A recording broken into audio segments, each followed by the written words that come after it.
अहिल्यानगरमधील मुस्लिम समाजाच्या वतीने आज जिल्हाधिकारी कार्यालयावर राष्ट्रवादी काँग्रेस अजित पवार गटाचे नगर शहराचे आमदार संग्राम जगताप यांच्या विरोधात निषेध करण्यात आला। याचवेळी जिल्हाधिकारी यांना निवेदन देण्यास किती जण जाणार यावरून जिल्हाधिकारी कार्यालयाच्या गेटवर मोर्चेकरी आणि पोलिसांमध्ये थोडा वेळ शाब्दिक बाचाबाची झाली होती।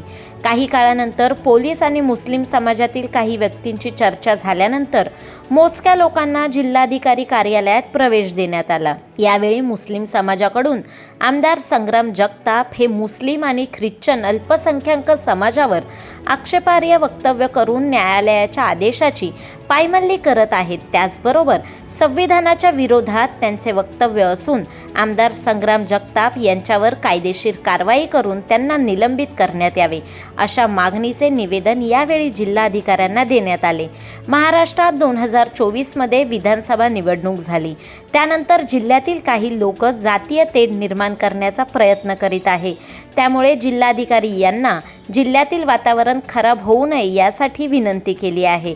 तसेच या लोकप्रतिनिधींना बडतर्फ करण्यासाठी राज्यपाल, विधानसभा अध्यक्ष आणि निवडणूक आयोगाला पत्र देऊन विधानसभा सदस्यपद रद्द करण्याची मागणी MII पक्षाचे जिल्हाध्यक्ष परवेज अशरीफ यांनी केली आहे। निवेदनात दोन विषय होते। एक तर मागील विधानसभा झाल्यानंतर अहमदनगरमध्ये काही रिकाम टेकडे लोक जातीय तेढ निर्माण करण्याचा प्रयत्न करत आहेत।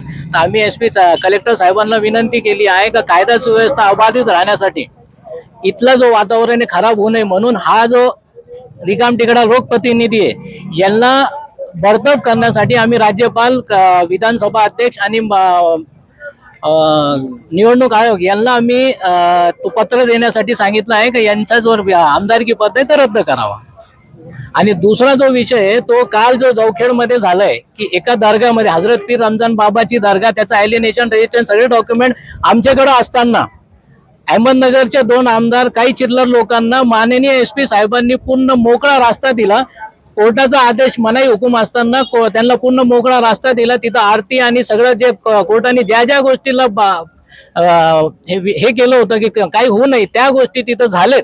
म्हणजे याचा अर्थ आहे का या गोष्टीला कुठं ना कुठं SP आणि त्यांचे जे सहकारी टीम हे सामील आहे, म्हणून माननीय SP साहेबांवर कर्तव्यात कसूर म्हणून गुन्हा दाखल करून त्यांच्या बरोबर जे जे लोक तिथे सामील होते त्यांच्यावर सगळ्यांवर गुन्हा दाखल करावा अशी आम्ही मागणी केलेली आहे। आम्ही माननीय कलेक्टर साहेबांना स्पष्ट सांगितलंय का जर त्यांना रस्त्यावर उतरायची परवानगी असेल तर आम्ही पण संविधानाला मानतो आणि संविधानाच्या दायऱ्यामध्ये जिथपर्यंत जाता येईल तिथपर्यंत जायची आमची तयारी आहे।